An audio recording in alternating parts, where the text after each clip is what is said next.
This is a regular May meeting of the Sterling Cemetery Commission. We are on Zoom video. Others may join us. We don't know. I can tell on my screen. I can tell if somebody else comes in and know that we have guests or whatever. But as of right now, it's just the three of us. And this is a recorded session, so all of this is recorded, and people can look it up online and stuff at some point too. So we keep ourselves in mind that we're speaking in a public place. Very nice. And anybody that's on here needs to know that they are being recorded. So we have we welcome Brenna Ewing as a new member of the commission, recently elected by the three select men and the two continuing members of the commission. And her term lasts all of a week or two until we have a town election next Monday. And hopefully she'll get elected again. She will be having some stickers so that at least some people, 20 or 30 people, will get a sticker so that they hopefully will get her properly elected. I've heard of nothing of anybody else trying for it, so that's where we are right now. I'm not going to play with organization because we're at the end of the year and we'll reorganize after the election and the next time we meet after that. First thing I have up here is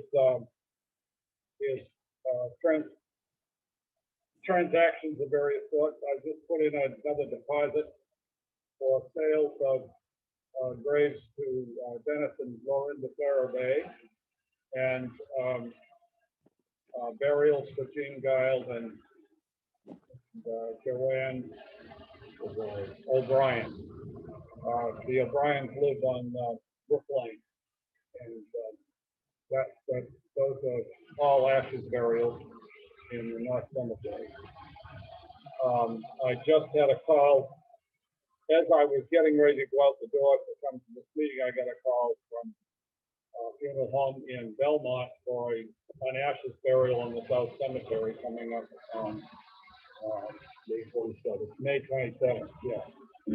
So I handed that to Bobby, and we're checking all of that out, so we're where and how and so forth.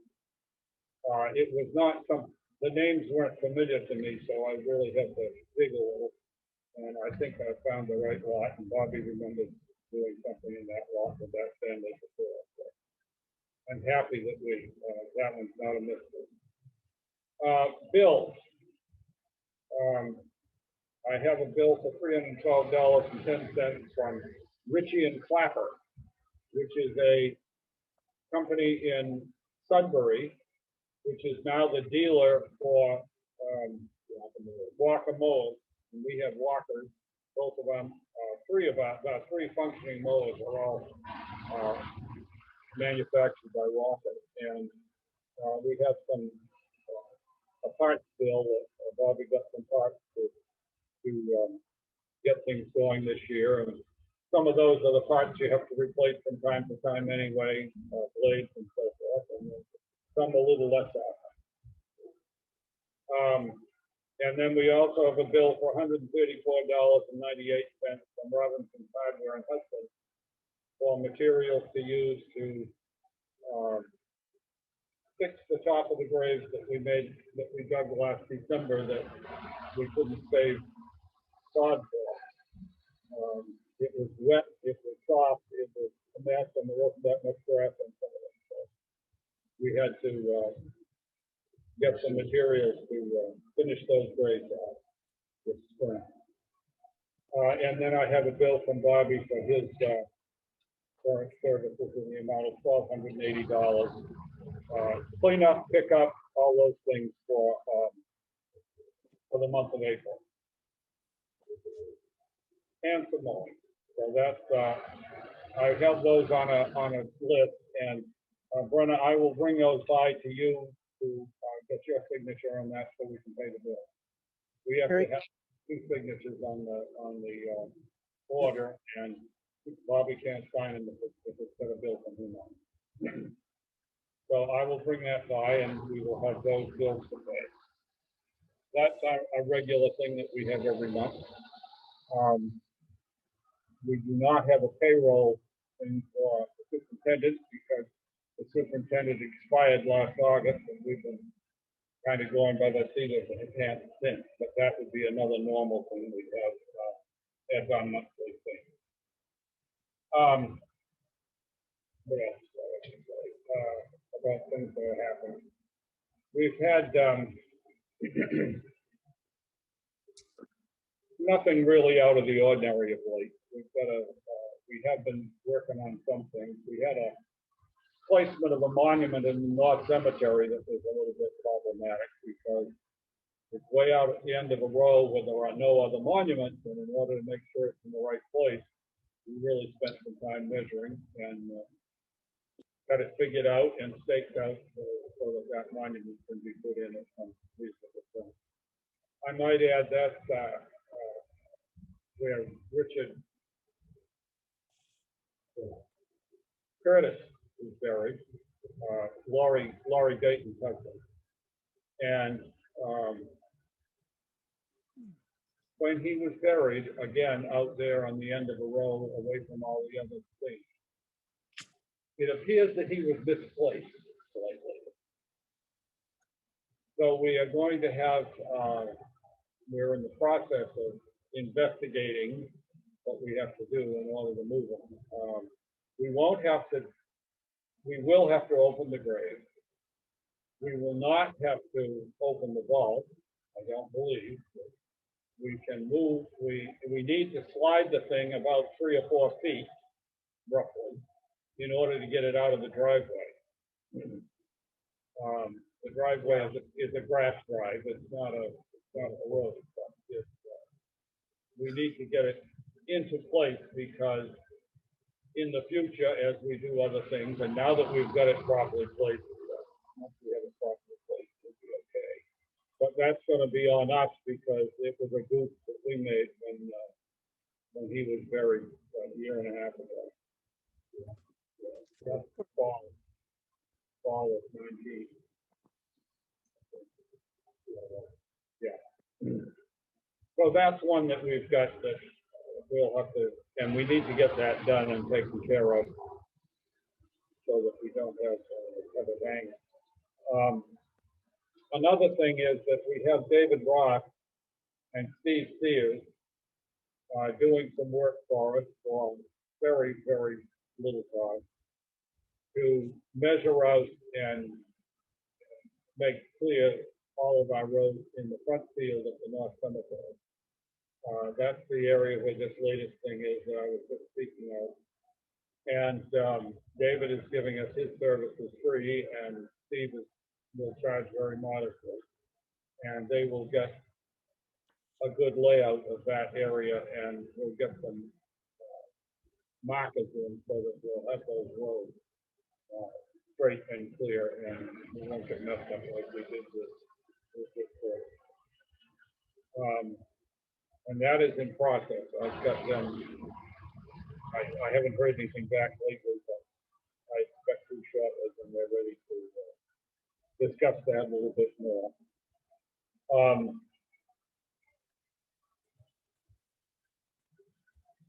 We also have talked about doing some tree work in South Cemetery on this year's expenses. So hopefully after Memorial Day, we will have some money. We should have plenty of money in our account to pay for some tree work down there, probably a day of tree work. And hopefully we can get highway to help carry the stuff away. Clean up after that. I think that's the main things that we've got to lay in there now, right? Yeah. Yeah, and then update on the driveway. Update on the driveway paving in the driveway. Oh, the paving of the driveway. At town meeting on Saturday, we voted the town voted the $15,000. So we've got $30,000 in hand right now to finish the cross driveway that goes across kind of almost toward the back, all the way over the north end, and to run the center driveway from where it now lets off right at the top of the hill at the front, all the way back to the area where the shed is in the back. So we can do those. And again, I've got to talk to Dave Smith about that, because we've had highway basically do that for us, and we pay the bill. They do all the prep work. They've been doing the prep work for Yeah, the paving company. dig it out and all that stuff, and have it ready for the paving. And, but Dave Smith is leaving town employ sometime in July, about in the middle of July. He's resigned. And so I want to see whether we can get this job going before he goes, simply so we don't have to start it off with a new one right off. At any rate, that's what it is, and we've got that money.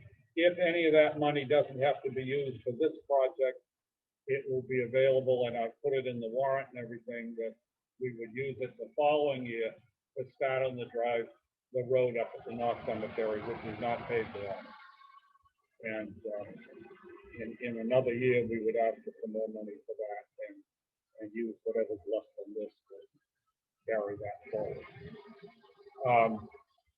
That's been stated, and it passed the town meeting without any gripes. So I'm happy to report all of that.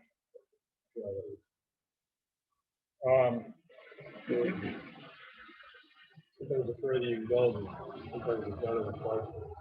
Sometimes it's better to, Better the price you can get sometimes. oh yeah, we don't know how this is gonna work. In the last time, when we had that other work done, Keith Clemmer was the superintendent of highway.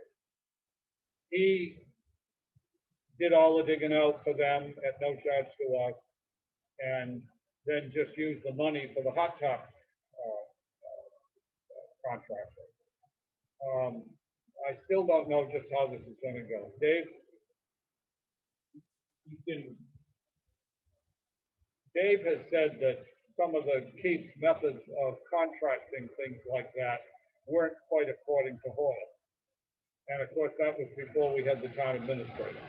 And now we, needless to say, things are done according to state rules now. And if there's something in that that will make it cost us something, I don't know. And we may also have to give highways some money to help pay for their expense. But at any rate, that one is, we are indeed hopeful that we can get all that work done this summer. Okay, what else have I got to worry about now? Now, I have also got a document which I probably have talked to you about this, but I don't know. Did I give you one of these? Did I remember one? Brenna, I have one. I passed one to Brenna, so she has it. This was generated by me at the request of the town administrator and the personnel committee in regard to the cemetery superintendent position as we've known it. This is purely pull it out from under your arm as far as correctness, because I really don't have any figures from George Pendergast in terms of what kind of time went into this. And I would also say that we have always taken the view that this position can't really be quantified in that way, because you just don't know what it's going to be. Some years you'll spend a lot of time doing one thing, and some years it's something else, and you just don't know. I just pulled some numbers out and multiplied them and came up with some numbers to put in here, but I'm not entirely sure what it's going to be. I also included the burials and stuff from the contracted worker down below, which is what we now paid Bobby for. And I put the burials in there. At our meeting where this was discussed, Highway said that they'd take care of the water system. We don't have the time for that. But other than that, that's where it lies. Now we have, down below, I have some paragraphs written about things and the burial times, and what the superintendent did and what the contract worker did and so forth in regard to those, and to give some background for the number of hours.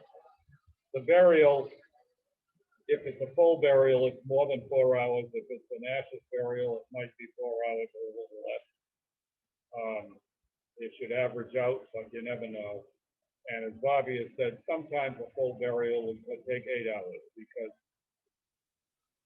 you get it all ready and then somebody's got to stay there with the grave because it's a dangerous place.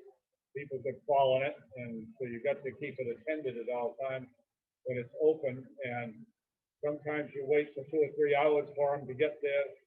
They don't get there the time you expected them, or you had to dig the grave a little earlier because Paul had to go dig another one somewhere else too. And then you're stuck there for that time, waiting for them. Now, if it's Bobby, he can be around doing a few things in the cemetery nearby, but you still got to be dealing with all that. And then when the people come for a service, sometimes the graveside service will take a while, and sometimes they hang around for an hour or more afterwards. And so all of those things factor in because you've got to be there in attendance before you can actually start to fill in the grave and do the work after the people leave. So sometimes these things can run into basically a full day of work, but usually 4 or 5 hours most of the time. Lot sales, selling stuff, sometimes it's no big problem at all. It's quick and easy.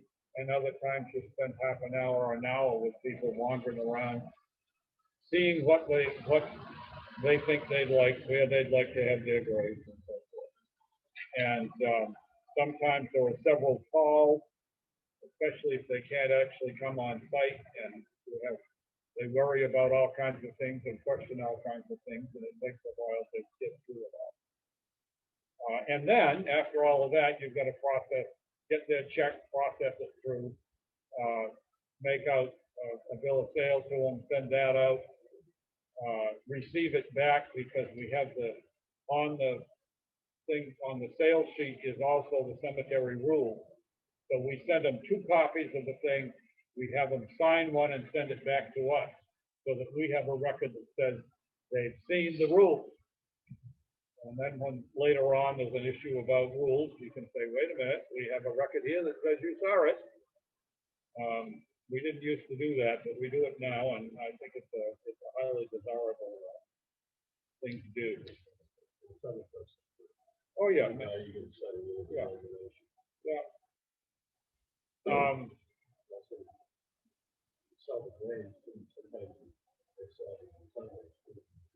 Oh yeah. People were after somebody passed or whatever, they don't have graves. The question, Yeah. so that process you just described can be done via email? Sometimes it's done with email. Good. But sometimes a lot of the time you have to get the people in there to actually see what they're looking at. Right. But no, the signature part, signing of the rules. Oh, yeah. Usually we do that we send them a paper copy and they try to sign it and send it back.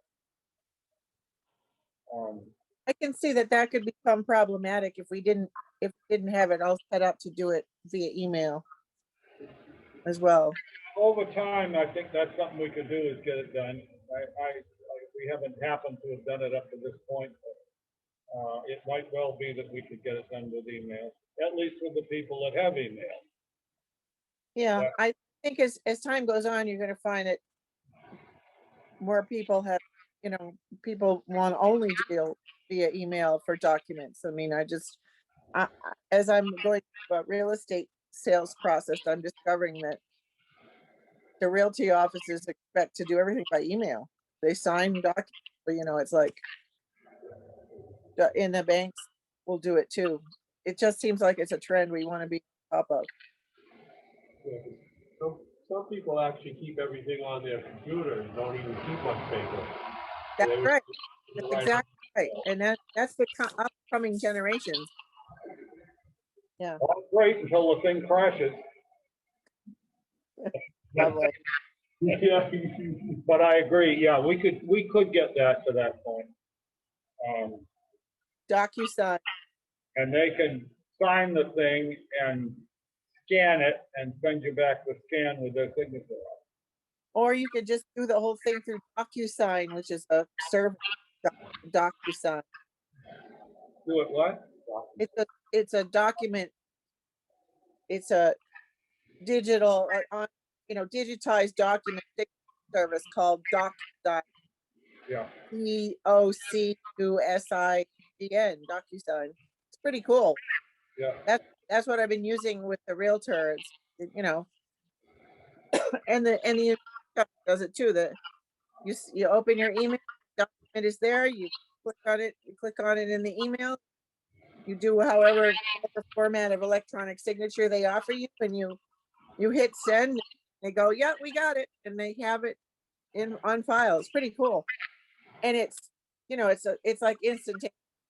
It takes as much time as it is to open an email, read it, and click on it, and you're done in 5 minutes. It's cool. Be worth looking into. Yeah, it would be, absolutely. it is. Because I can just see in this day and age where people are so not used to doing everything by paper that you might hand them the thing to read and never get it back. You could end up doing it like 5 times, still never have them. Never have it on file. Getting me to deal with paper these days is, I have so much else going on. Yeah, 4 email, yeah, changing over to paper is probably. on the back, we have more about ashes burials and safety with graves and the business of memorials and monuments. Gosh, we had one last week, and had 6 calls on and back and forth. Sometimes it takes a while to get something established and set. And it's okay, but the point is it takes time. And that's another thing that you can't estimate. In some years, there might not be any difficult ones, and in others, there might be a lot of hours. There might be a ledge Yeah, or a really big rock. Yeah. we have in the past been we paid George on a salary basis, we paid him $280 a month, and that was that.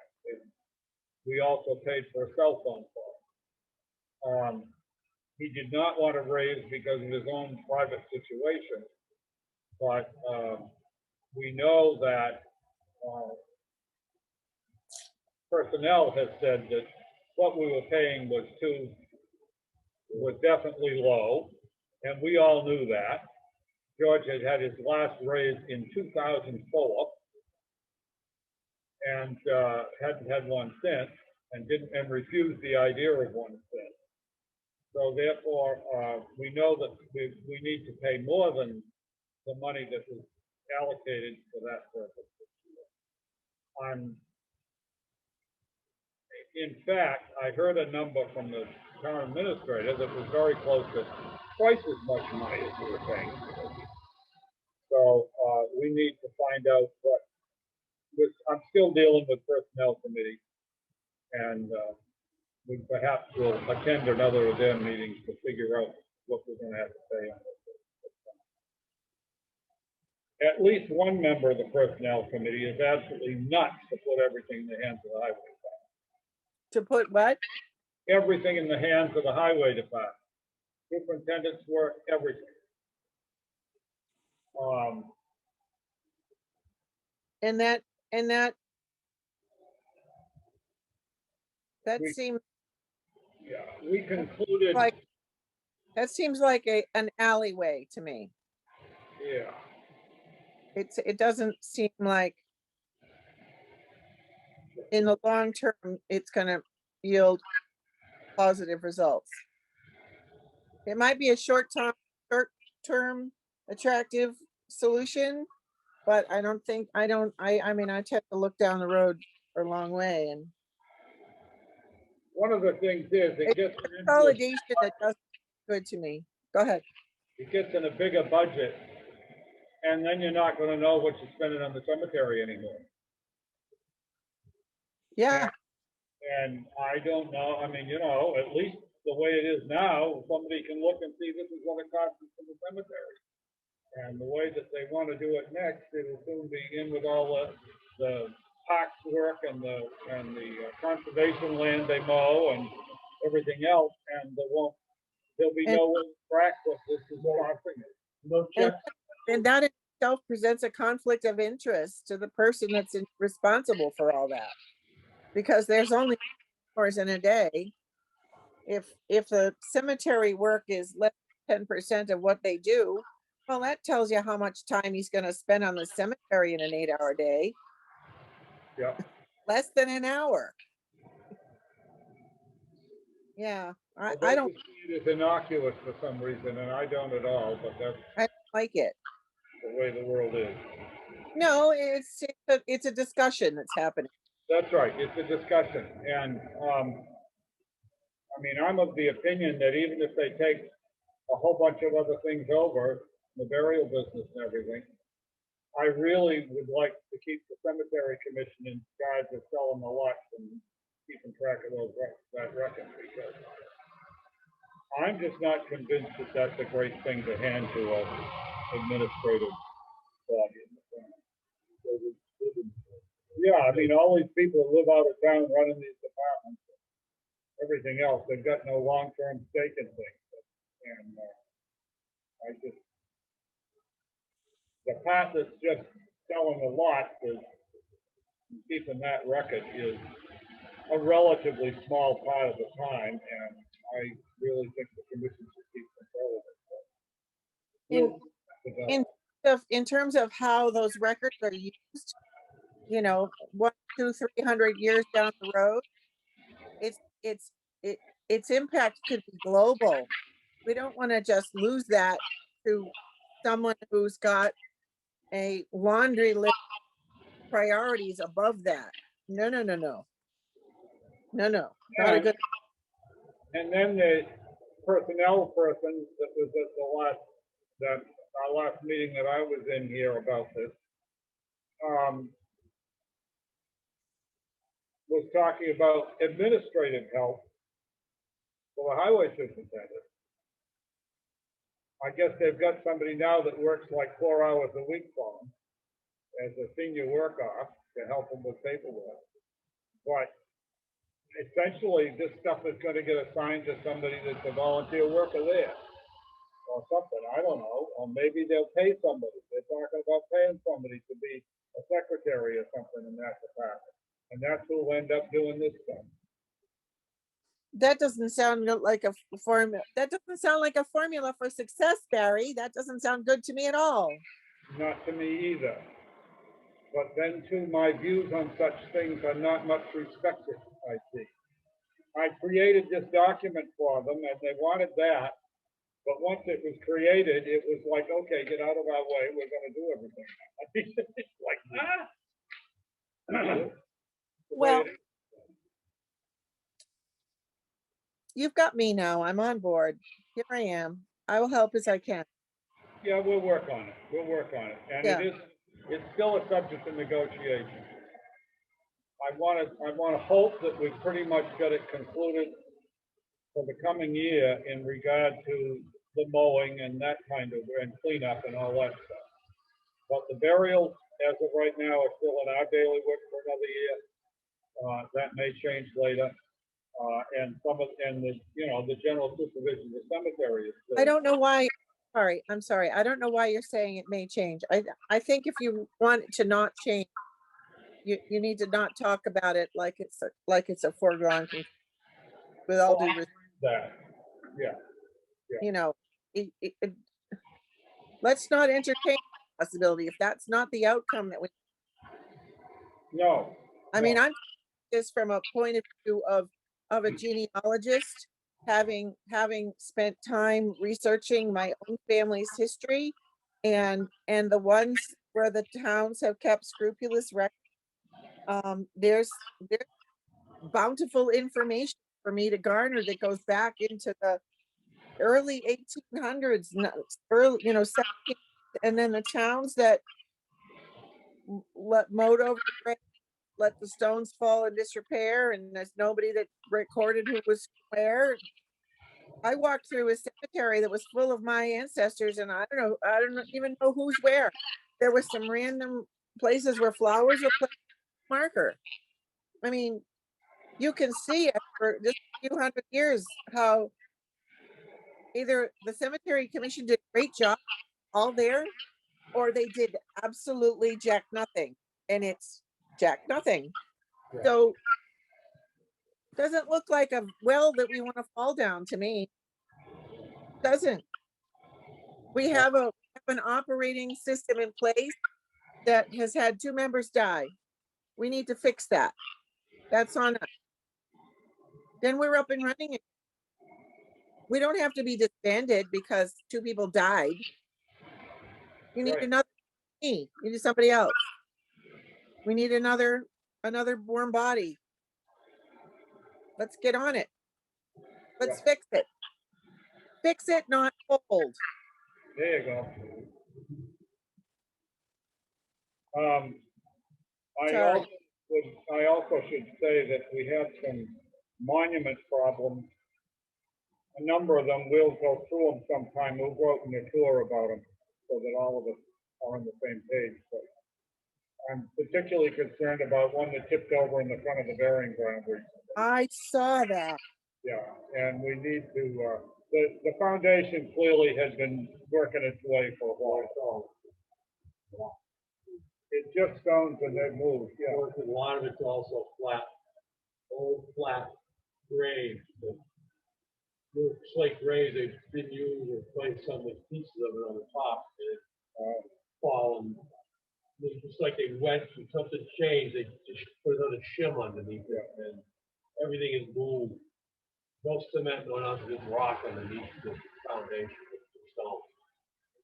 Yeah, we're thinking we probably need to dig it out and put in a concrete foundation like we do with new monuments, Right. and then have the thing lifted back on, Sounds good. which takes a piece of heavy equipment. But that's okay. We do that every so often. We have something like that to do. Right. And we need to get that one done hopefully as soon as we can. But Nice. we're looking at, that all just happened in the last month. Yeah. We're trying to get it taken care of. As of right now, my understanding is they're not going to do Memorial Day this year. That doesn't mean that with what's coming from the governor right now, I don't know why we can't. Everything's supposed to open every night. That's right. And isn't it the 31st? 31st is Memorial Day is on the 31st this year. So I think that it ought to be, I don't know. We may end up with a Memorial Day thing yet. I haven't talked to Bobby Rainville to see what the Legion is thinking. But it's really awful that Forrest submit this 2 years in a row if we can avoid it. So Bobby, remind me, Bobby Rainville, what? Well, Bobby is commander of the Legion, so, and the Legion runs that. I probably asked you that question here. And then, when is the governor authorized that statement fully open? They sent out about May 29th. Memorial Day is May 31st. Saturday, you're supposed to get rid of masks but that's if you've had your COVID shots. If you haven't, you're supposed to wear your mask. But who's gonna decide who doesn't have their shot? You know. it's really an honor system, and, the other piece of it is that all the limits have stopped for Fenway Park and everything else, you can fill up the stadium again. Right. So, Right. I'm not too sure that I think it's too smart personally, but that's all right. The fact that that's happening means to me that our kooky little Memorial Day ought to be able to happen.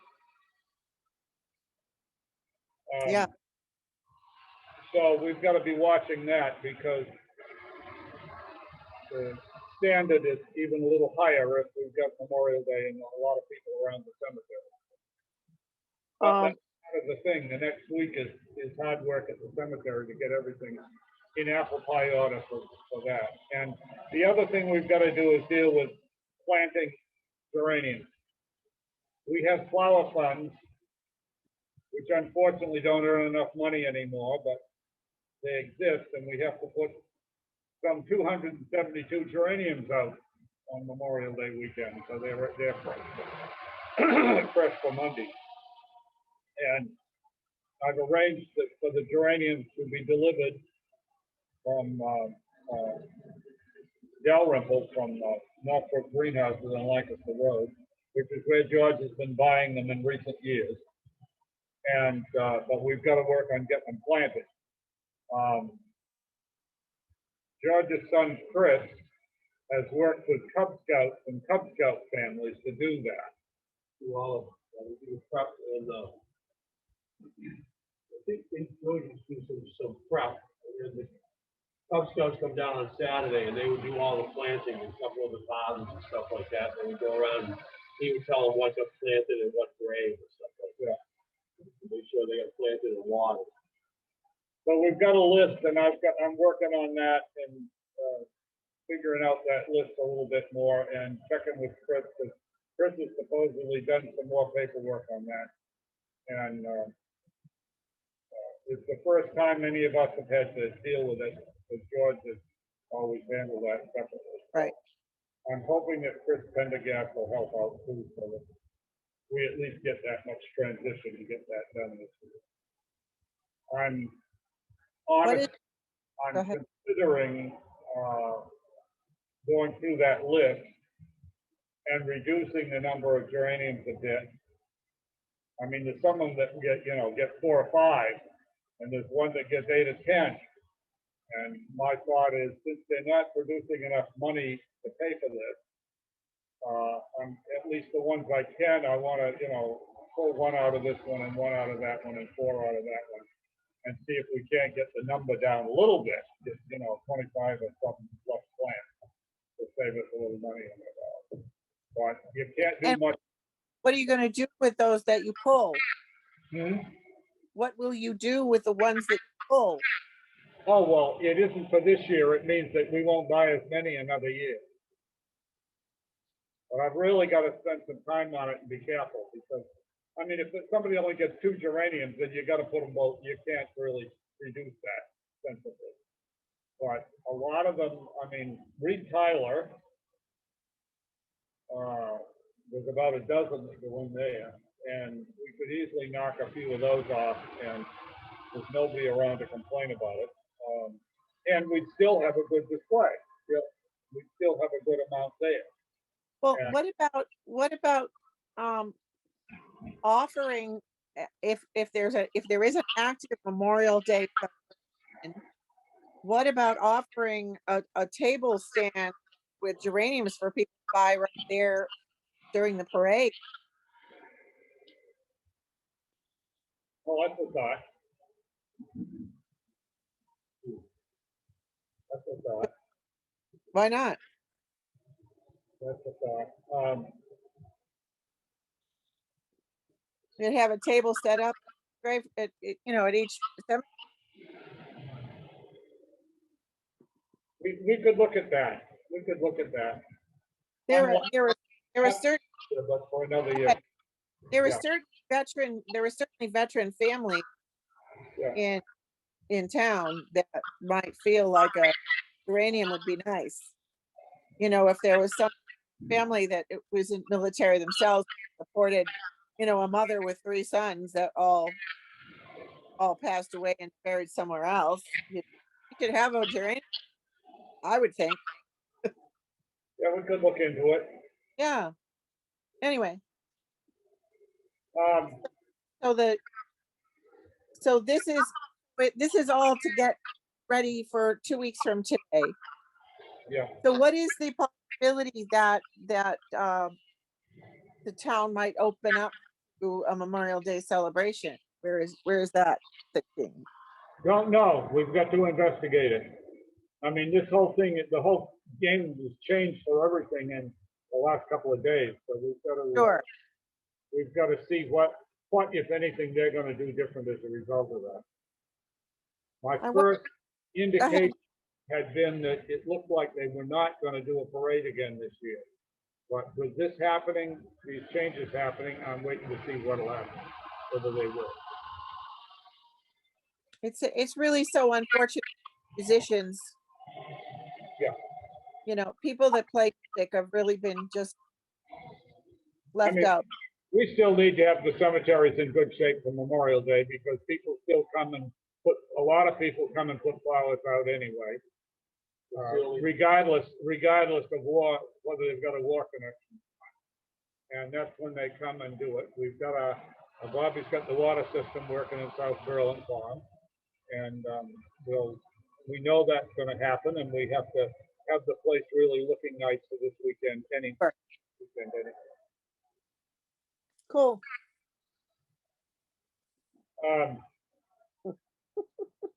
Now, the other piece is I included I gave Brenna the cemetery superintendent job description, which Bob and I have worked on at previous meetings, and also the cemetery maintenance contractor. That's the maintenance contractor is the duties and stuff that Bobby has been carrying out over what, 15 years now. That is what he is currently employed to do through June 30th, the end of this fiscal year. Right. And but as of July 1st, most of that stuff is now going to go to the highway department to do for us. Now, the main thing that's not going there is the burial. Now, but you will in a bit. The part that's not going there is the 2 paragraphs about burial. And we haven't talked about snow plowing, but I can't imagine they're going to let us keep that.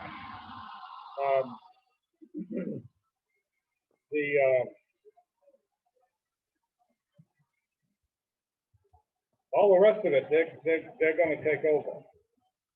And exactly how the expenses and all of that are going to fly, I don't know. They supposedly have taken $16,000 out of our stuff for the next fiscal year, and they've put it in the highway budget so they can do this work. The other expenses they have not messed with. We've still got the money in our budget. How much of it we're going to get charged up, I have no idea. Maybe not much of it at all, because it's easier for them to just pay for the gas out of their budget rather than taking it out of ours. And so we'll just have to wait and see. But for the moment, that's the description of the job that Bobby currently has. And this changeover is effective July 1st or June 1st? July 1st.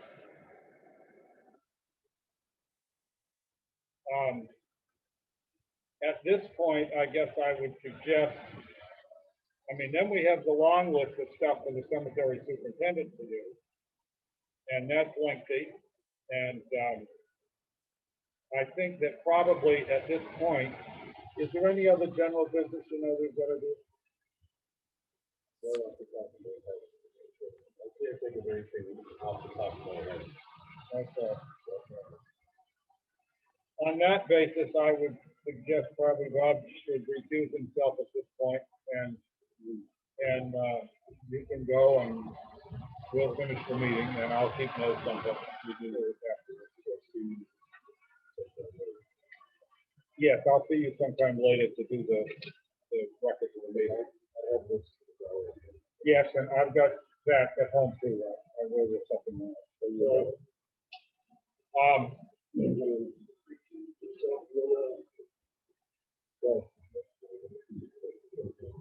Very good, thank you. See you, Brian. Bye, Robert. Nice to see you. Nice to see you. Now, the piece that we have to do, the two remaining people have to do the business on duties for the cemetery superintendent job for the coming year. Now, in discussing this with the town administrator and with the other people that have been handling, and we had one from personnel, and we had Dave Smith, and we had the accountant, and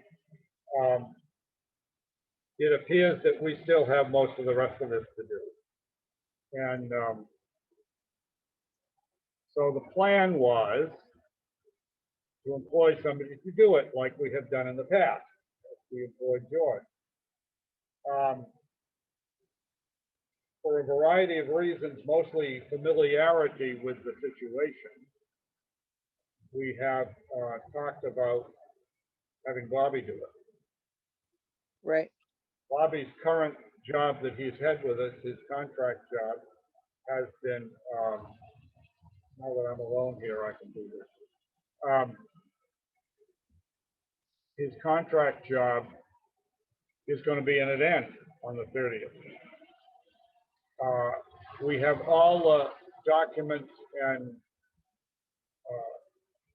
hurdles to jump over taken care of under the conflict of interest statute for him as a member of the commission to act, to Right. be a contracted employee. Right. In order for him to be a regular employee of the town and be paid as on a payroll from the town has to, the town meeting has to vote to allow the cemetery commission to employ themselves in their work. Right. And that's a town meeting action. We've known about that kind of action in the past, but we haven't ever taken it, and it hasn't appeared to have been necessary under the system we've been operating in. However, to pay them on the payroll, it would have to be. And by the time we found that out, it was too late to put an article in the warrant for the annual town meeting to do so. If we're going to continue this past this year, we could put such an article in next year and put a payroll thing in for it. I personally think that's going to be a fight with those other powers that be. We'll see. So Yeah. he can't,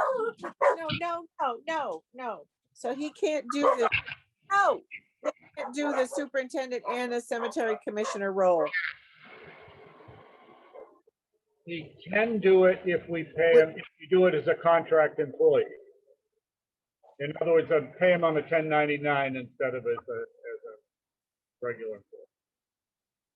Okay, at the tip of my tongue for most of this meeting has been Lucy Ayers. Yeah. Lucy has backed away from, I don't participate in gossip as much as possible, but I'm just gonna be straight with you and say, Lucy has backed away from participation in groups and activities in which her sister Louise is involved. Yeah. For whatever reason. So she's available. She's not doing the Powder House News. She's not doing Historical Commission, Historical Society. So, and she's loyally dedicated to Berlin virtues and its values. She's somebody to be considered in this equation. She, I let's know- see. That's just my thought, having talked to her. I worked with her to do some gardening for her, and we were talking about all kinds of things. And I just, this conversation with you over here and this conversation with her over there, and I haven't said anything to her, but I was like, maybe she could help us. Yeah, that, she is a possibility. I could talk to you separately on that. Um, um, I know some things about Lucy's situation that might be enlightening in regard to it. And I do agree that Lucy could be somebody that might be good for this. Yeah, She might be a good person for this. And I also know that if we weren't trying to employ somebody that's a member of the commission, a lot of things get a lot simpler fast. yeah, On Saturday, I got the town to vote to move the money for the paying the superintendent into the expense account good. so that we can pay Bobby as a contract employee for this coming year to be the superintendent. Cool. The amount of money to be paid is under $10,000. So the job would not necessarily have to be, put out for a bunch of other people to bid on. Right. I think we'd have to post that we have a position, but I don't think we'd have to we don't have to make sure that other people bid on it. I don't want to, I'm not trying to make it a sweetheart deal for him, but at the same time, I'm mightily annoyed that for somebody that's worked for us for more than a decade as a loyal employee, that we dump them so that we can play games with reorganizing things in somebody else's grand plan. At any rate, Yeah. the other thing I will say, and we have to do that, standing up, looking bald-faced and sensible at the whole thing. Bobby does not use a computer. He does not currently have email. I have told him that for him to do a job like this, he'd have to have email. And his suggestion is, could we do an expense thing, get him a smartphone that he could do email on? And that is certainly possible. We've been paying a cell phone bill for George for several years. And that certainly is something that we can consider, is to do that. And that would give him email, and he could make most of the things work with that. Yeah. Funeral directors sometimes call us on the phone and sometimes send us email.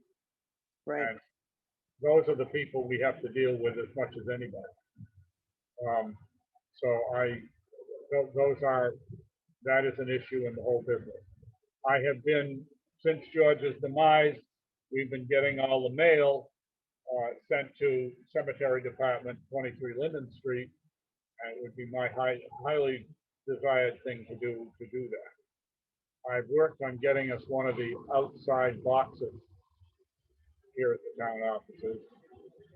I actually was given a key to one, but I couldn't make it work, and right now I'm not sure where it is. I've got to hunt it up and see if I can't find it, but the lock was problematic, and I think it needs to have somebody put graphite in it and do whatever else to get it working. That's something else we've been working on, is a way to do the mail better. And George had everything go to 43 Peach Hill Road, and that was convenient for him. But at this time, I'm not desirous of having the department's mail go to somebody's personal address. I'd rather it go into a town address. And we have a box now in the mail room that's for cemetery. And for some years now, the cemetery mail that came here has gone in Barry Eggers, along with the moderators from the historical commission, whatever else they call it. And so we have separate boxes for some of those things. At any rate, we have all these duties to deal with. Want to kind of flip down through this.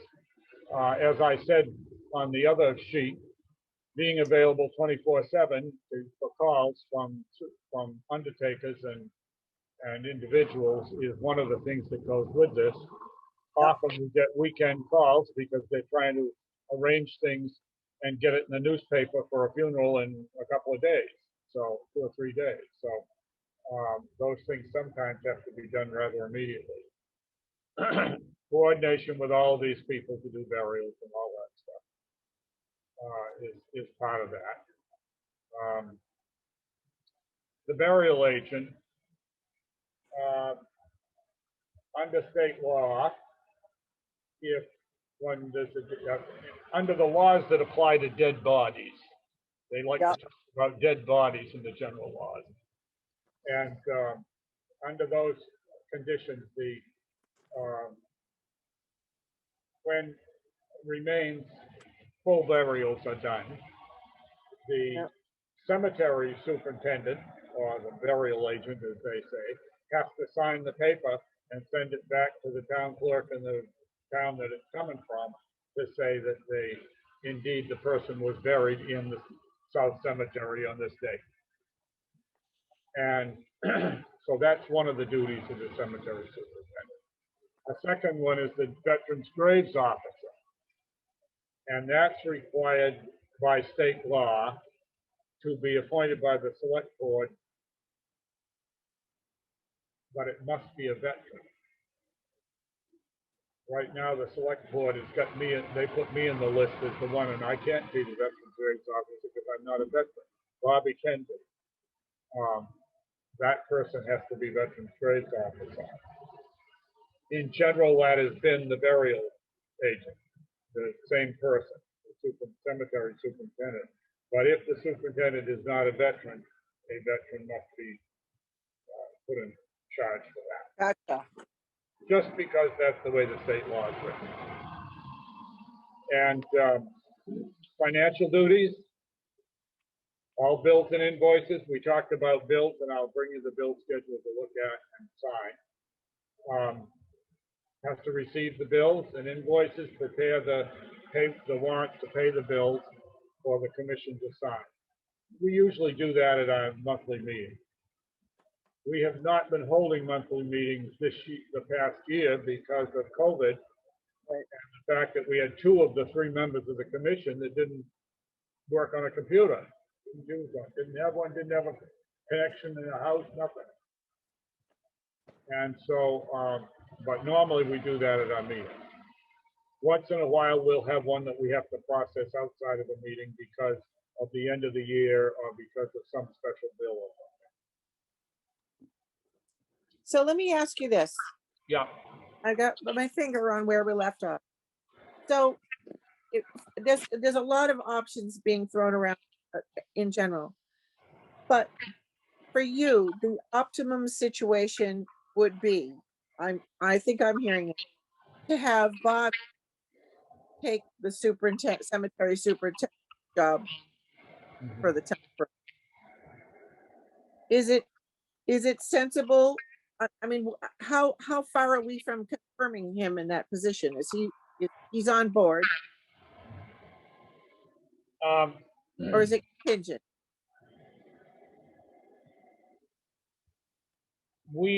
The 2 of us, because we're the 2 members, not including him, have to make this kind of a decision. We have to decide that we want to employ a superintendent as a contract person, and then we would have to decide to hire him, and that would be that way that will work. We've not promised anything, but at the same time, because that's kind of the evident thing right now, we're treating as if he already was considered for it. But he wants the job. But what? Does he want the job?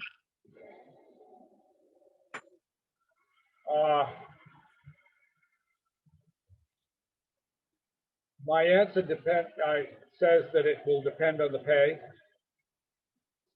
The pay and the cell phone. Yeah.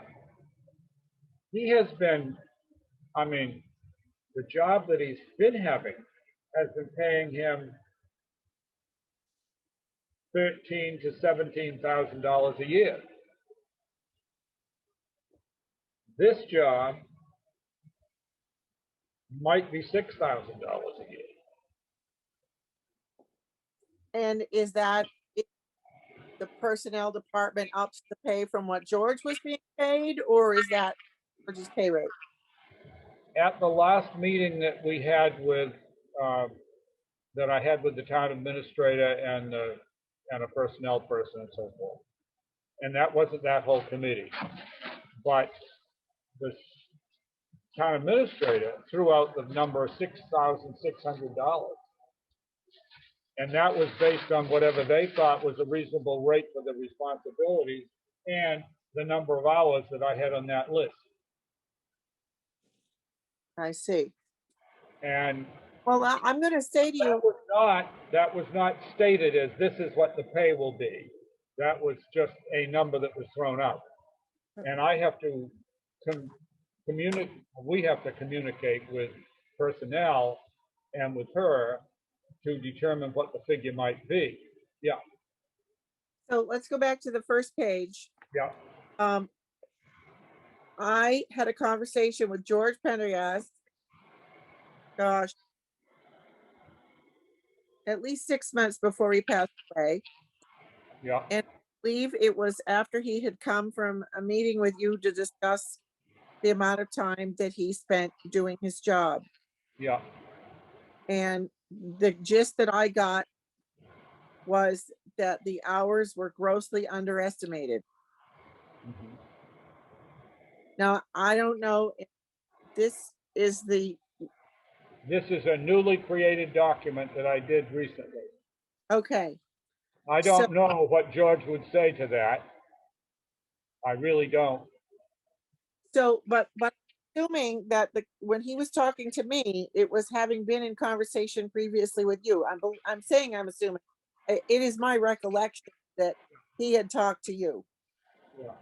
So, and the upshot of his comments were that the time that the town thinks that he takes to do his job is grossly underestimated because of contingencies that you mentioned.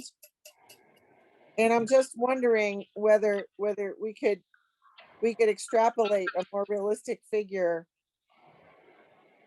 based on, our combined, that conversation and your knowledge. So,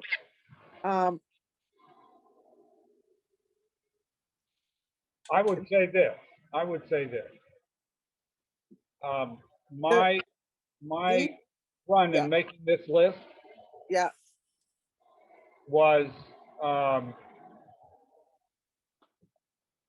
the 4 hours on burials. It's paperwork, a lot of it. Some would take more, some would take less, but it's there, and I think that, think about it. Every burial, 4 hours of work for that person. That's quite a lot of time. that's a lot of time. And the sales of lots. These are the ones that stand out for me from my conversation with him.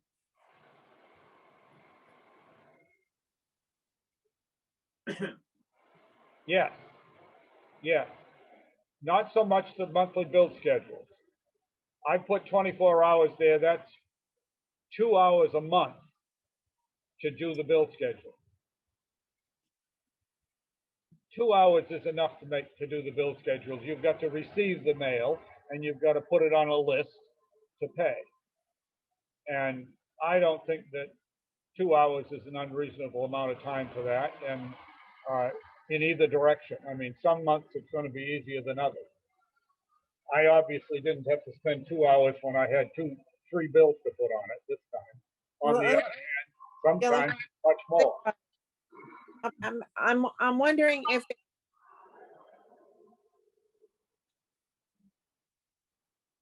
I think that was the topic that he launched from, but it was more along the lines of responding to mail. Mm-hmm. Yes. And that's when you get the business of inquiries about lots and burials from the past and assisting with the plans and installation of monuments. So it's the secondary administrative stuff, admin mail stuff that there's hours that are missing. Yep. It's writing, responding to letters and, people that don't use a computer and you have to write a letter and then you have to wait for the correspondence to come back, that kind of thing. Yeah. Okay, And it's like this thing that just came in the burial today, this call that I just got this afternoon. And it just came at the wrong time, and hence I was at the very last minute doing this, but I had to grab the cemetery book, look quickly in my index, find a lot that seemed to have the right name in it. And then after I spoke to the guy and looked a little bit more, I found a second lot that might be it.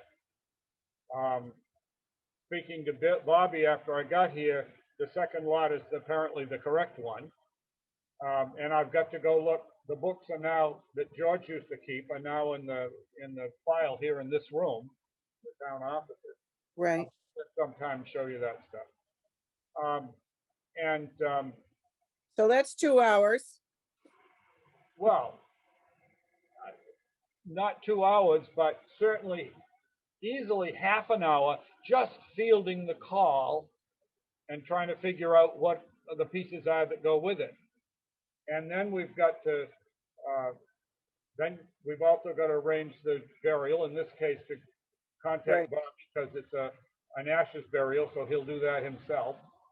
And I did that as we were here in the meeting. So I've got that part of it done. Yeah.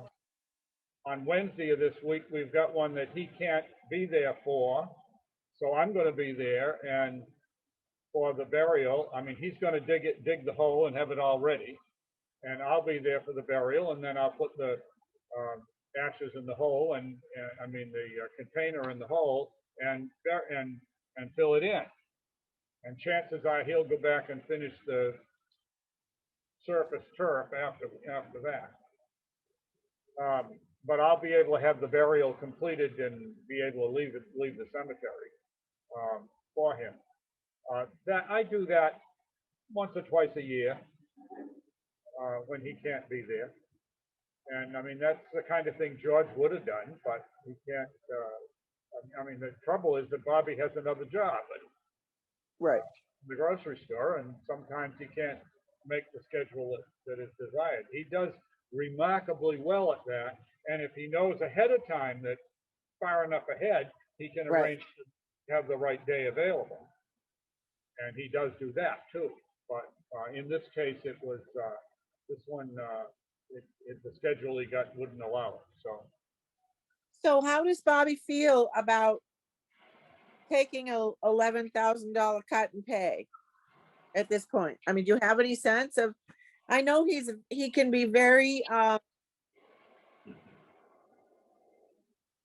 he doesn't jump the gun. So if he might not have an opinion to express until everything's figured out. That's right. And that's basically where I got to with him at the end of the week before I went to town meeting. Right. I think he's interested enough, so I was willing to make the change before town meeting. But I don't think that, I certainly agree that he's not sure until he sees what it's really going to be. He Right. knows it's a lot of time. And a lot of it's paperwork that he's not as excited about doing. But at the same time, he's losing a chunk of his living wage, and this is a way to get a part of that at least back. And it's all cemetery stuff, and he's familiar with the records. He's familiar with the stuff that it has to do with. He's seen the records. He knows what kind of stuff he's got to do. So I don't see that that's a problem. Honestly, Know how much he's going to get paid. my gut feeling is that the figure needs to be closer to 11. Say that again. My gut feeling is the figure needs to be closer to 11,000. Oh. Well, the other piece the other piece of figuring out what the pay is gonna be is, I take off my glasses, I look more like my father. Does Well, that I happen? take my glasses off when I'm on the computer, on these things a lot because of the amount of, reflection on the glasses that, Wait, that happened to me? Let's see. yeah, a little bit. No, you don't look like your father. Not that much. Anyway, so what we have here, so this is 221 hours per year, Yeah, and this is plus the 80, plus the 80. plus the 80. So All it's right. gonna be 301. It's gonna be 300 hours. Let me just, can I just minimize you for a second? Sure. I Good can work still, getting back in, but yeah. I can still hear you. Yeah, that's all right. I was just looking to see if I had a calculator on this computer. Maybe I do. Here we go.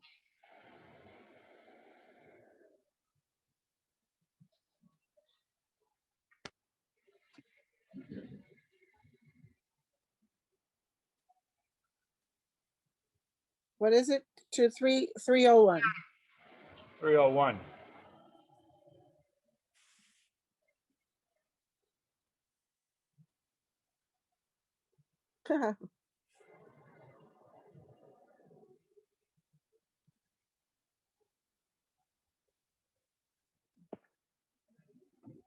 $3.33 an hour. How much? $3.33 an hour. For how much? For how much pay? Let me see. Let me try that again. Clear. 11,000 divided by 301 hours equals, oh, that's not right. Maybe Yeah. the residual number divided by 301 equals, oh, that's $36 an hour. Sorry. Well, that's more equal. What was what was his pay rate for what was his pay rate prior? He has, his prior pay rate is currently 32. 32. And they are vehement that this is a terrible overpayment and we should be paying $18 or $19 an hour for groundskeeping work.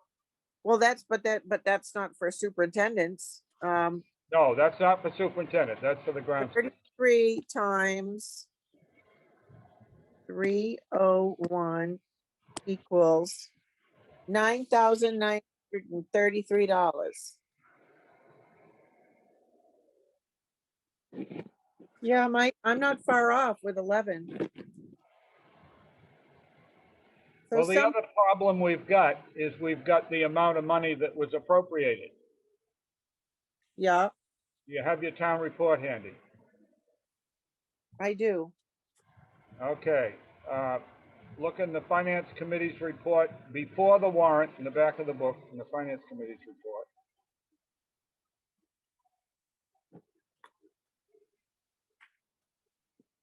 Town accountant Yeah, you find all the town departments and you find the public works section.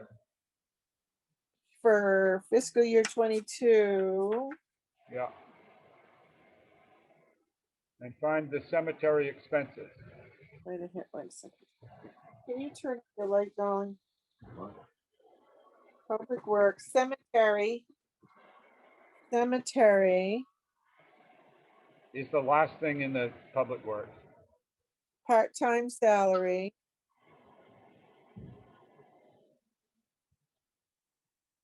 That's 3428, right? I don't know. Here. Yeah. All right. No, you got the right page. Go over toward the right-hand column. Find the column that says recommended 2022. And what's the number in that? 12,240. 12,230? That's expenses. Oh, the cemetery part-time salary 3,428. Now, I had to move that 3428 into the expense account on Saturday.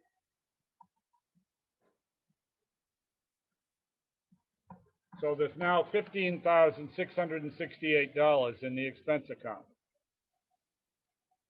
Now, if I go back to fiscal year 19, you don't have these numbers to work with, but I've got them in front of me here.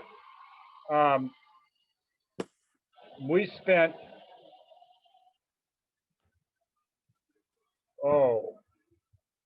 2,000, 3,000.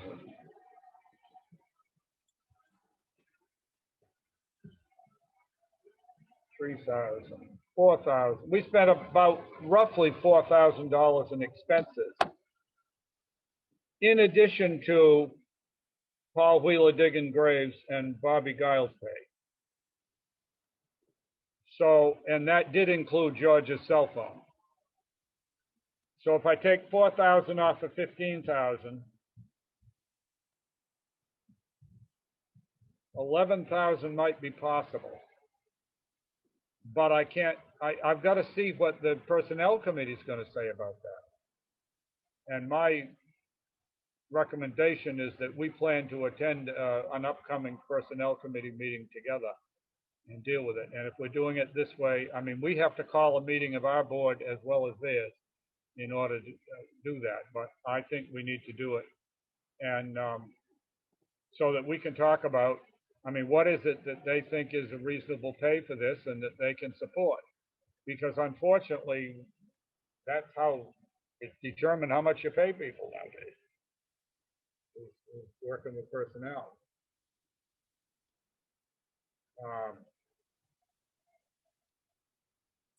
Well, I think if we have these, if we have this conversation typed out, so this figuring that we, he worked this many hours and it came to this amount hourly last year, and we want him in this role because he knows the job, that's paying him, therefore at the same pay rate, it's paying him a minimum of, what I say, $9,933 to 11,000, which is 36,000. I mean, $36 an hour, $33 to $36 an hour is the, I think that's a reasonable, at least for the going rate in landscaping services. It starts at like $18 an hour for lightly skilled labor, and goes on up to $55, $65, $75 an hour, depending on, how many acronyms you have after your name as landscape architect. How many awards? I don't think they're getting $100 an hour, but maybe they are. But that's not the league, but that's the range of the profession. Yeah. I don't think it's unreasonable. I mean, we could research it further, what these jobs get. We can look at the, Bureau of Labor Statistics numbers and see what these people are supposed to be getting. All of this stuff could be brought to bear. And then we got to ask Bobby if he's willing to continue working for us for a $6,000 cut in pay. Because that's what it boils down to. Can he keep his car on the road? Can he pay his share of the food bill? Can they keep the lights turned on and the heat in the house? Well, and the other question he asked me, is it going to be, are we going to be looking for reports of hours, or are we going to get a pay, basically a salary? Right. It should be a salary position. It needs to be a predict how many hours it's going to be. Right. And with just the 24/7 availability, that's worth some money, and yet I don't know how to quantify it. And there are other things that are involved in this that's very hard to quantify. The things that I did quantify And I think that George, I don't know, I mean, again, I have the experience of doing a few of these things myself this year. And that's helped me come up with some of these numbers. I Right, mean, assisting with plans and installation of monuments. In some cases, there's very little to do. You just have to go out and put a marker down where it's going to be, and it's easy to tell because most of the graves around it are full. But in other cases, it's in a part of the cemetery that doesn't have much in it, and you really have to spend some time figuring it out and getting it in the right place. And then you have to deal with the people, and I want to put one on that's like this, and can we do this? And I mean, there's all these different things that people have for different ideas. And it doesn't mean they're wrong. It just means that you've got to give personal service to people. right, And sometimes it takes a while. right. We had a party this year who wanted to put a stone on for her mother. And the lot was shared with her mother's sister and family. And the other family already put a monument right in the middle of the lot. So how do we make another monument go there? That this lady, who's got a few bucks and can afford it, wants to put one on kind of similar. We ended up selling her 2 more graves so she'd get more width so she could put the kind of a stone on she wanted to. Nice. $1,000. But the amount of calls back and forth and talking to Bobby when she ran into him at the cemetery and dealing with the monument company, Monty and Marlboro. And I mean, we've had several calls on that. We've easily got 3 or 4 hours in that one. Yeah. And it's all come out very nicely and the lady's happy. But boy, it took a lot of loving care. And Yeah. that's the kind of stuff I can't believe that any highway superintendent's going to do it. Nor should they. It's not the right job for them. No, it's not the right job for them. And you need, this needs to be documented before you walk into that meeting. You need to, you need to record a typical a typical TLC burial where there's, come up with 3 or 4 scenarios. The one you just described, then the one where there's 5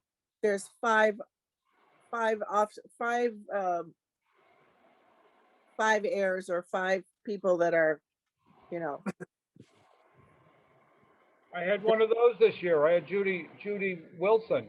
5 children, His daughter Judy. and they live in different parts of the world, or different parts of the country, and a decision needs to be made now, not by email, not over 6 months, but they're all here together. So we have to work on this contiguously. Like, we have to start at 8 o'clock in the morning and we have until 5 o'clock tomorrow afternoon to solve the problem. I had this with that case, and Yeah. she had several kids. They've only got a couple of graves left. And I said, and her son called me from North Carolina or Georgia, where he lives, and about getting his mother buried there. And I said, that's fine. There's lots there. The place is there. She can't be buried with her most recent husband because that lot's full, unless you want to cremate her. She could be buried on top of him if she's cremated, but that lot's full. I can't do another full burial there. Right. I said, you can bury her in your father's lot or your grandfather's lot, but we're going to have her brothers and sisters sign off that she can be, because some of them might want one of those graves. Right. And right now, there's only one left in that lot, and there are 4 or 5 siblings for it, potentially for it. So they created a paper, and they got signatures from them all and sent it to me that said, they sent it as an email first, as a scan and an email, and then I got it in the mail later, with the signatures that said, yep, our sister can be buried there. So that way we got the So we've got 3 here. So then there might be a way to describe the Curtis situation. So if I were you, I would write an outline of you know, 4 to 6 complicated logistical Mhm, burials. mhm. And then put down, you know, this one could be, you know, 50 to 80 hours. This one could be, and describe uh, how complicated and how many hours. And also you might want to, while you're working on the outline, and have this ready for this meeting. And I'm sorry to be assigning you this, but you, it's going to help. Yes, I know. It's going to help. And then maybe even take your outline to Penny with a couple of blank sheets behind it, and say, hey, will you look at these and think if this triggers anything, that any complicated ones that George talked about, because I'm sure he did. And she might have some other ones. Hey, this one happened and that one happened. And Oh, there are plenty. There's plenty of yes, stories like that. And yes, those are the things that people don't imagine. And yet you do have to deal with them, and you have to, I mean, oh God, the number of calls you get from some people over something. And it's okay, you can do it, but the trouble is you can't assume that that's going to work very well in some other office somewhere. you know who else might be someone to come bring to bear would be Tom Hayes. Tom is such a lovely person, and he's Oh yeah, certainly got, Tom's. I'm tight with Tom. yeah, you know, run it by him as well. I went to Ted O'Mealy. You remember Ted O'Mealy that used to teach in Berlin? Yes. When Ted died, they had the service at St. Rosa Lima in Northborough, Okay. and we had a row of 4 or 5 or 6 people from the school that went to the funeral. Yeah. And then it was a rainy day, and they were going to go up to the cemetery, but they decided that they would not. The priest didn't want to try to do a committal at the cemetery, so we went out into the vestibule of the church and stood around in a circle, and he did the committal part of the service there, and Yeah. then they could take him off and bury him without a bunch of people out in the rain. Right. As soon as the service was over, and he'd been standing there being the funeral director, you know, and then had made the announcement that, okay, you're invited to go here for a lunch and so forth. As soon as that was over, did he go over to the widow? No, he comes walking across the circle to me to shake hands. But I have been on his list for some years as somebody in Berlin that he could call when he couldn't get hold of the minister, when he couldn't get hold of the cemetery superintendent, when this or that, you know, what'll I do with this right now? And he could call me, and I could usually make it work. And so it really was, but it was so comical that he didn't, you know, he came walking across the thing to me out of that whole bunch of people from Northborough and everything else. Funny. Yes, I and the time is somebody I can talk to about that. Yeah. I think it's because of the no having known Bobby since I was 5. I know that he is literally reticent to put his opinion forward, and he makes a decision after he has all the pieces, and we want him to decide in our favor. And he knows the pieces of a problem like this because he's Right. been with this for a while. Of And course. I mean, yes, I know you could put the job up for public and all this other stuff, but man, if you got somebody that already knows a lot about it, you're way ahead of the curve. You've As already opposed to kicked somebody him who in, doesn't. you've already kicked him in the teeth by taking his job away from him. And then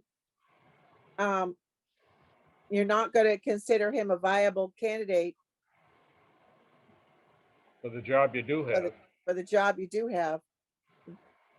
We need a solid case. So I would also suggest, in addition to these worst case scenarios that could inflate the numbers, the hours numbers by a lot, And all you need is 5 of them a year. And then, you know, maybe you could ask Penny, like, how many of these have happened in a single, like, can you think of some bad years when George was doing this like every 2 weeks? That might be another piece. But then, oh, I just had I can't remember what I was thinking, a direction to take this. Well, if it comes to me, Well, I'll- I understand what you're talking about, and the assisting with plans and installation of monuments to 25 hours. Yeah, some of them it's half an hour or an hour or less, and then others of them it's just 5 hours to deal with one. right, And Right. not only that, they aren't 5 hours in a row. They're 5 hours, a half an hour today, and 15 minutes tomorrow, and 45 minutes the next day, and so forth, fiddling diddling around with the thing, and being available to do it whenever you can. And it's not simple in terms of right. what commitment needs to be to handle this. It's not a 9 to 5 job. Right. So let's go back to the $9,933 to 11,000. One piece would be to investigate a smartphone and see whether the $32 an hour plus the cell phone comes to 11,000. You know, where's the cell phone in the money mix? Okay, the cell phone, let me just throw out what I know from the past. George's at one point was up over $80 a month. Yeah. 2 years ago. Yeah. And he went out and looked at some other things, and he got a different plan, and he got it down to $65 a month. And so we got a different setup, but he had to have it in his own name, and he was presenting us with his credit card bill, that the bill automatically went to the credit card, so that we got that bill to pay. And Right. Actually, I think we reimbursed him the $65 a month, approximately $65 a month. Now that times 12 is 130, 65 is $780 a year. And we paid, in fiscal year 19, we paid $711 for cell phone. So we were paying $700. The year before was $735. More recently, it was $637. So we've been paying $600 and $700 a year for cell phone. Sure. So I would think that we could get what we need for a price like that. And I would say, you know, 7 to 1,000 would be more. I know the cell phone companies that I'm dealing with are trying to get their $100 a month. yeah. But he does have to have the capability of getting email on it. Right. That's the big thing for him. And it needs to be data, you know, unlimited data, so that he send and receive documents, Yeah. not just email. Yeah. Yeah. Wow. We'll think about that. So I can go look on the labor statistics, see what kind of numbers comes up for some of these things that we're talking about on the national, state level. Help. And we've got to be in discussion with the personnel committee, because they're very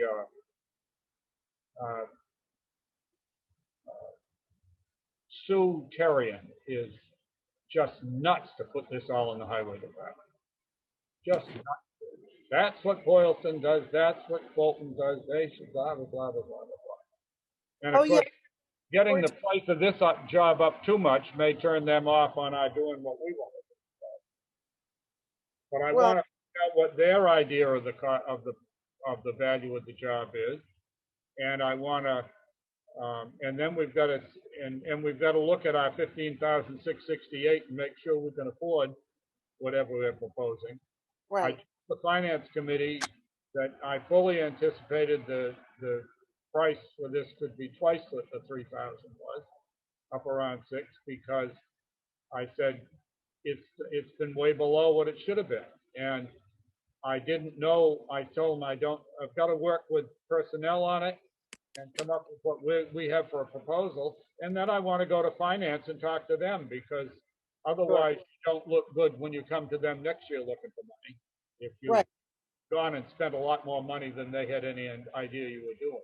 If you can go in there and give you a case of what you're doing and why, and get them to say, yeah, we can feel that's okay, then you're in a lot better shape when you take your budget in next year. yeah, So being as how there's no way I could predict what it was going to be at the time of town meeting, I did make the promise to them that we'd bring it to them so that they had a chance to be informed of it all before we did it. so I wonder what I can find out about other towns that we care more about, like what is Sudbury doing? What is Hudson doing? What is, Hudson has it all in the Public Works Department. And the cemetery's in the same department with all the other stuff. When they have a Public Works Department under state law, the Public Works has a board that runs that department. And that board becomes the Cemetery Commission and the Highway Commission and any other committees any other things that, I mean, the Sewer Commission and everything else. That board becomes all of those things automatically in that situation. and typical of Hudson, they're probably putting some experienced men into those commission roles. This Hudson seems to be pretty good about putting people with expertise in fields into those positions. Yeah, I don't know what I don't know how they've organized cemetery, but I'm sure they've got somebody that is handling more of the cemetery duties that has some background for it, but I don't know how they're doing it. Well, at least landscape, hardscape, heavy equipment, Yeah. Oh, yeah. Oh, you know, I think that we need to, as you say, it's my view that we've had this discussion, and it's a discussion, it's not a conclusion at all. We're not voting anything. But we are going on the idea of, I shouldn't say that. The one thing I would say that we should vote is that we're going to investigate what we need to with other communities and personnel committee and the town administrator toward having a contracted cemetery superintendent for next year. That I think we could vote to do. That doesn't mean it's all decided. It just means that's our goal at the present time. And that the two of us have agreed on that, and we'll do some more work sessions. We may well do work sessions like this outside of a meeting, right. but we don't vote anything. We don't make the decision outside of the meeting. But we Right. may have to work on it a bit in order to put all this information together. And I do have some other papers I should give you about that will help you. All right. Okay? Good. Yes, indeed. So I'm going to say a motion to pursue the proposal to employ a contracted cemetery superintendent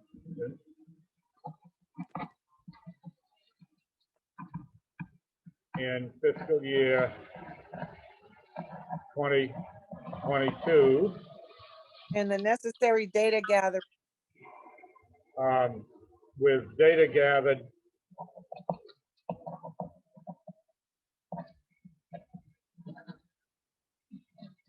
and consultation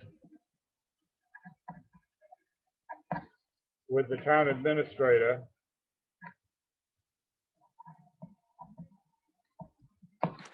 personnel committee, and finance. Okay, I think so. all those in favor say aye. Aye. Aye, okay. Roll it 2-0. That's the piece that goes in the minutes from this. And I'll add that to Bobby's minutes that he was writing as we went through the meeting. And then I'm gonna, and then we'll see what comes of it. We may meet on the third Tuesday of next month. We probably will meet on the third Tuesday of next month at 3 p.m. But we may also have to meet before that in regard to some of this stuff we've just been talking about. And will that be an afternoon meeting like this? Yeah. If Was that's it- convenient to you, Probably. I can make it be good for me. yeah. So, We've been meeting in the daytime because that was really good for Ruthie. And for George for that matter. And if we have a party that wants to meet with the commission that's not available in the daytime, then we will call a meeting in the evening so that they can get to somebody that's working otherwise. But as a whole, we have very, very few people ever come to our meeting. And almost always it is by prior appointment. In other words, they make an appointment to come to it. So, from a research point of view, looking at how that use the format of a cemetery commission, is that somewhere say that again? to look at other towns that use a cemetery commission to facilitate burials? How is that information going to be saved somewhere in the Commonwealth to do their I know of offhand.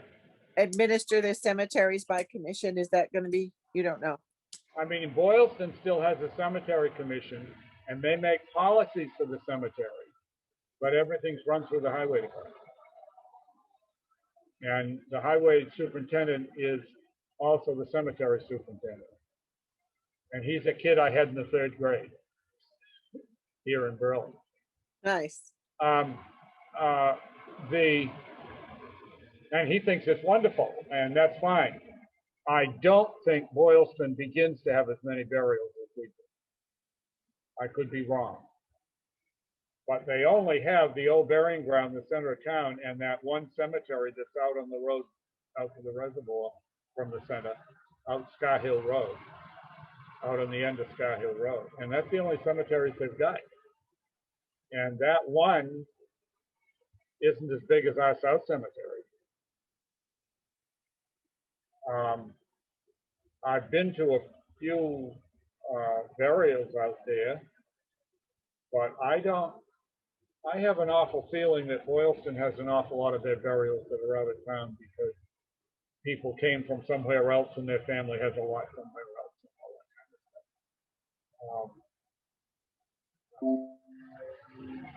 of stuff. Morningdale comes to mind. Yeah. And there are people from Morningdale that have been buried in Scott Hill. I mean, in that cemetery. I think it's Pine Grove Cemetery is the name of it. I think when we buried Jay Corcoran, he was in Situate. Who? Jay Corcoran was my classmate. Yeah. But a lot of people come from somewhere else, and an awful lot of Worcester people. Yeah. So they'd go to a Worcester cemetery. Right. I don't know that for a fact, but I suspect it's so. And I've been going to go have a talk with Steve Merrill about that, and I haven't done it. But other people have. Personnel people have talked to him. And, Dave Smith talked to him.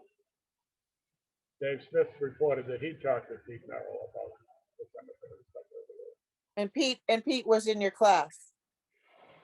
there. Pete- Yeah, Steve yeah. was, Steve yeah. was in your, He's a stepson of Paul Labonte. oh, interesting. Father married Paul Labonte, and Huh.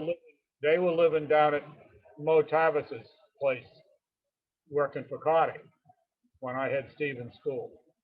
Ah, interesting. 94, 95. He was in my last class. He's only 33, 35 years old. Huh. Same age as Michael Wheeler, Paul Wheeler's Michael. And Blaze's age. Blaze Yeah, is a little older, but yeah. yeah. Int- And nice kid, and he always was a nice kid, Right. and a lot smarter. Well, I'm recorded here. Anyway, we will talk some more and work on some of this research and try to get some ducks in line. The personnel committee typically meets on the fourth Wednesday of the month. I think that's right. So they probably would be meeting next week. I think that's right. I think they'd be meeting next week. Tuesday, you said, fourth? Hmm? Fourth what? Fourth, what day? Fourth, no, what? What- Week, the fourth Wednesday. Fourth Wednesday. So And that's next, again, you can look it up in my town government and see when personnel committees meet. yeah, The same, and so we have to be prepared to deal with them.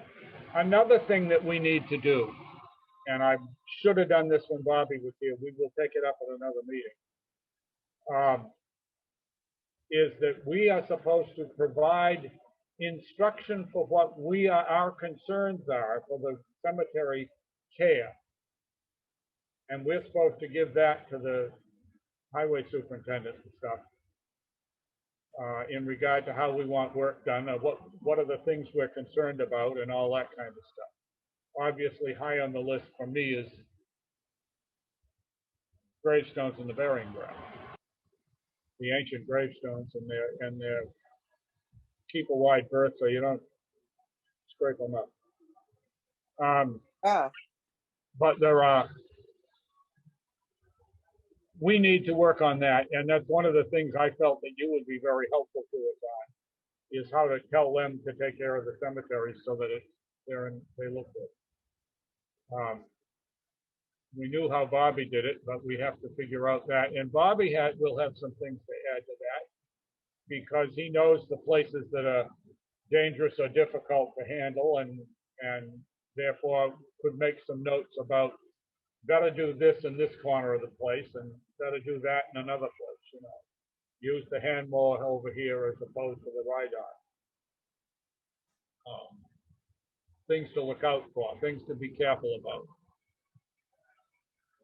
Any of that we could reduce the writing and some kind of a policy of what we would like carried out in terms of the care of the cemetery. That is something that we can do in regard to that. So I mentioned that so that you'll be thinking about that too, and thinking about things to put on a list that we would want to put in for concerns. Okay? absolutely. Okay. I think we probably whipped the dead horse dead enough for now. We do that. We do that well. Yeah. All Well, right. it's also your first meeting. We had a lot of stuff we wanted to bring you up to date on.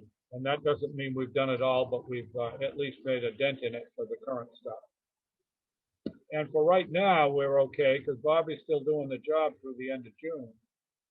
But at that point, we've really got to have some of this other stuff in line in order to keep things up.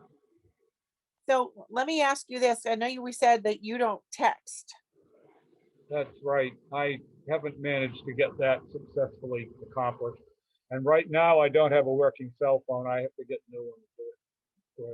Well, I can certainly tutor you in texting when you're ready. Texting is a really good way to get a hold of me. Yeah, If you, I don't typically empty my voicemail because it rapidly fills back up again. I never get the messages, so that's not a good way to get a hold of me. If you call me and I see that you've called, I'll call you back. I want to know what email you have on file for me. but What- I might, What email address do you have on file for me? What email do you have? Do you? I had Bluing for a long time, Yes. but I had a different one It's because they sent the thing to you for your appointment on a different one. So I actually used that one recently. A Gmail address? it's Brenna.ewing@ymail. That's my Burl. Ymail, at Ymail, yeah, Yeah. I do have that one. That's Good. your preferred one now? Well, that's the one that most everybody in Berlin has, so that's probably the good one to use. Okay, One is it's my old MS. I prefer that you stick to just one, so I'm not trying to switch back and forth to I find. know. Yeah, Yeah. I've got a couple and I'm trying to keep with one too. Yeah, So the Ymail one is your preferred one, that's fine. for town stuff, yes. Yeah. For Berlin. Yep. Okay. Cool. All right, motion to adjourn. Seconded. All those in favor? Hager, aye. I And we are adjourned at 4:58.